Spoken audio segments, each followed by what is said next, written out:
What's going on, guys? This is the Ecom boss, and in today's video this is actually going to be valuable. I'm going to teach you guys some of my Facebook ad secrets that I use for myself. Well, there's going to be a few brilliant tips in this video. Also, I have an insanely big tip, but you guys gotta drop a like if you want to hear that in the next video. Anyways, guys, we're gonna talk about video ads, picture ads, we're gonna talk about lookalike audiences, and also CBO scaling. So if you want to win the next free 30-minute consulting call, all you gotta do, just go down, you drop a comment on this video, I'll add you on Skype, I'll take a look at your store, whatever. Just make sure you comment, like this video, and also subscribe if you want to win the next video's free 30-minute consulting call. And let's get straight into the video. Last video's free 30-minute consulting call giveaway winner is Supreme. You can message me, my Instagram will be here. If you want to get into the coaching, we've been changing a lot of lives lately. Want to get into the coaching, Instagram will be here. Again, you guys add me there, send me a DM. And like I said, you already know how to win the next free 30-minute consulting call. So let's get into the video.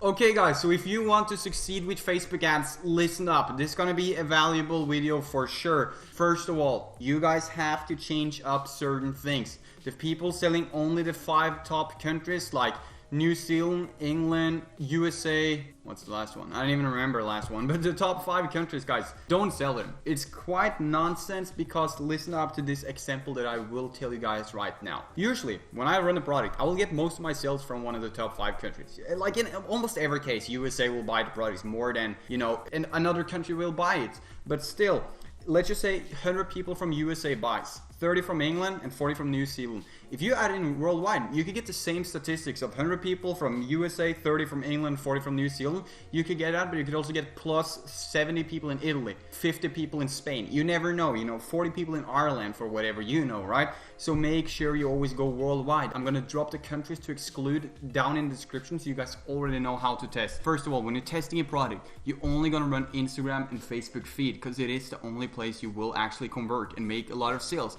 First of all, I'm not saying that you can make sales on the story, but mostly if you run all of them, Facebook is going to optimize towards the feeds regardless, and feeds is where you grab people's attention. If you're going to grab people's attention selling a course, for example, selling an online coaching program, whatever, then you will probably do a swipe up and sign up story ad. But that's not what we're talking here. We're talking e-commerce. You want to make big numbers. So make sure you guys utilize Instagram and Facebook feed only for testing. And this is important one, guys. I've tested this with it on and without it on. And in every case, the detailed targeting expansion, you leave it on. Yeah, that's the button YouTubers tell you to uncheck. Leave that button on, because it actually do work super well. I just never seen it fail. It brings up like 14 ROAS every once in a while. Running, you're gonna run on mobile and desktop, iPad, whatever. You're not gonna run to any specific languages either. You don't have to do people living in this location either. But in terms of your interest, I highly suggest checking out my how to choose good interest video. But what I wanted to talk about in this video is gonna be lookalike audiences. Super important topic. Lookalike audiences, guys, they're not as powerful as they used to be. Back in the days, even just 1 year ago, but let's just say 2 years ago, lookalikes used to be the most powerful thing ever. I had friends be running lookalikes, spending 70K to make 1.4 million and stuff like that, or at least people I know. That was the power of LAs back in the days. You gotta have 600 sales to run the purchase lookalike. Now things has changed. Everyone is so stressed out about getting to lookalikes. Happens all the time in my coaching too. We're scaling a product, they found a winning product, they're making it like a couple of $1,000s a day, they just want to move straight into lookalikes. I used to say, like, okay, you're making 2K a day, but why can't we just scale up to 5, 6, 7, 8, 10K a day before even focusing on lookalikes? No point introducing that when what you're doing is working, then just keep doing what's working. Because lookalikes isn't as powerful as it used to be. I might have a 4 ROAS, 5, 6, 7, maybe even 10, but it looks like it's not good. You're gonna launch $25 lookalikes, 1 to 5% out of the country you're targeting to start with. 10% lookalikes, not even a point. You run 1 to 5% lookalike running at $25 a day. It does good. Duplicate, double the budget. That's up to 50. But that's just if you're gonna do lookalikes. Lookalikes isn't so powerful. So honestly, I'd rather just be scaling with CBOs before all of you guys get confusion. You start asking, should I run a lookalike audience? Should I not? For you guys don't know what we even talked about, this Facebook ads, this detailed scaling, guys. If you're gonna run a lookalike, I don't even recommend too much, honestly. I might test with lookalikes. I always put them in, but I don't focus on them. I don't stress them at all. You're gonna run a lookalike, I always told you guys, you need 100 sales. Then you could start with view content lookalike, or like 95% video views, for example. Once you got like 200, 300 sales, or left to running a couple of days, you can start with add to cart lookalikes, then you could do initiate checkout lookalikes, which is always good. And then once you get 600 purchases, maybe even 700, you can move over to purchase lookalike audiences. And this is the thing, guys, for LLAs. you're gonna run a lookalike audience. This is the cool thing. If you want to have powerful lookalikes, you take highlight lookalikes. That means, you know, seasonal lookalikes. So you can make a lookalike out of the emails you gather on Black Friday, the emails you gather on your summer sale. What I'm basically saying is make a lookalike of the people that came to your store because you had a sale. Not the people who just bought randomly because found a winner. Which means if you make Halloween sale lookalikes, you make a Valentine's sale lookalikes, and you make Black Friday lookalikes, or just Black Friday lookalike, when you have a summer sale, you have a customer list that looks like people who will actually buy from a sale, but they might not buy from normal stuff. So which means if you're gonna run a lookalike, run it from a seasonal product, or, you know, run lookalikes towards people that's interested in discounts. A discounted email list, or people that like discounts on an email list, is super powerful. But just a basic 200 people on your email list isn't that powerful. So make sure you utilize that. And this is super big tip. You ever score big on Black Friday, you keep that list and you run it for your next Christmas sale or whatever. Super good tip. So if you liked it, you just go down, you drop a like on this video right now. I mean the world to me, and also hit the nice looking subscribe button right down here. Let's get into the next tip. Guys, stop testing with CBOs. It's nonsense. I get it all the time. The reason you shouldn't test with CBOs is when you test with CBO, you don't know which ads is going to work because Facebook will choose it straight from the first second. In the first section of running Facebook ads, you have to be the guy in control. You have to be the guy making the decisions on what you're going to do. You have to be confident enough in your skill to not just leave it only up to Facebook. Later on, when you're doing good, you can let Facebook play a little around with CBOs, but you don't test with it because you might miss out on so many good interests. The other way, guys, you probably heard me say this before, but if you run a CBO, that's $50 each ad set, which means you're running a CBO with 4 ad sets. I can't do this, but if you're running a CBO with 4 ad sets in it, it's going to be a $200 CBO because it's 50 times 4. Super important. But do CBOs when you have 3 ad sets or 5 ad sets or something like that with 7 to 8 sales in each. You duplicate them into a CBO campaign running for $50 each ad set. Super powerful. Always generates a high ROAS. This is also another thing to keep in mind, guys. If you're going to run a saturated product, let's just say you're running a woodworking product in the woodworking niche.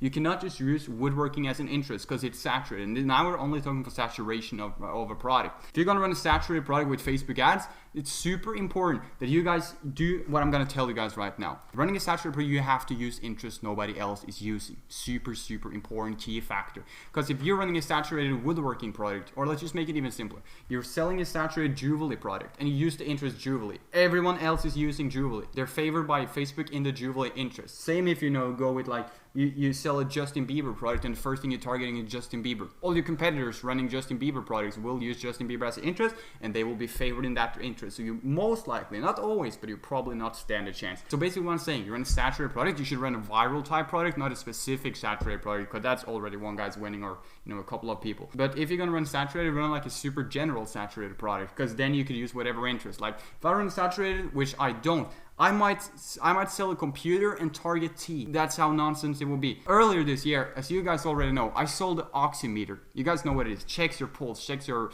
oxygen level in your blood. I sold the oximeter. You want to know what my best interests were? I'm going to name the top 3 ones. Movies, alcohol, and home.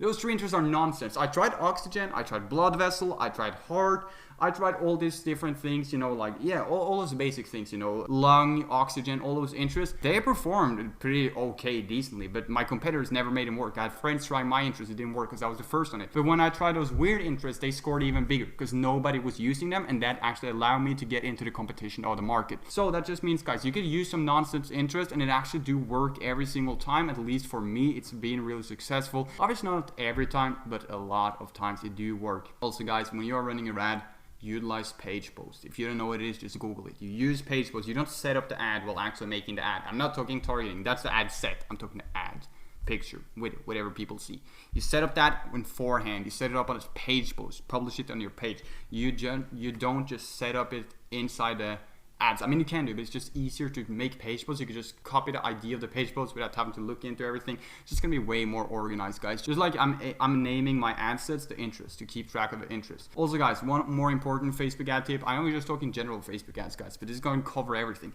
When you sell a high ticket product, I would say a product that costs more than $100. You run $20 ad sets. You already start scaling, whatever you want to call it. You're already into scaling for whatever you know. Anyways, you're selling high ticket, run $20 ad sets, because $10 ad sets is going to be super hard to get 3 sales in one ad set when barely nobody can buy it. So you have to reach out to broader people. You will have a lower conversion rate. If you're selling high ticket, do $20 ad sets. Oh, actually, I just mentioned that in another video that I already published. Metrics like CTR, CPM, it's quite nonsense to look at, like the click-through rate or whatever, cost per impressions and stuff. It doesn't really matter. Same with your conversion rate. What matters is, are you profitable? Are you making sales or not? So guys, stop focusing on the wrong metrics. You just look at the ROAS, your overall cost, and your net profit. How many sales you're making? What's the profit? CPM doesn't matter. And what I'm actually seeing, guys, from analyzing and being a nerd at Facebook ads, is higher CPM is usually, not always, but it's usually a sign of high quality audience, you know, high quality traffic. Because if you get a super low CPM, I had CPM as low as $0.00002 for real. That was just really bad quality, to be honest. So if you have a little bit of high CPM, you complain to me, because I know a lot of people in coaching actually complaining about it before obviously they get to know me a little bit more. Higher CPMs is just a sign of high quality traffic in most cases, so I'm not worried about high CPM. And that goes for every time people ask it.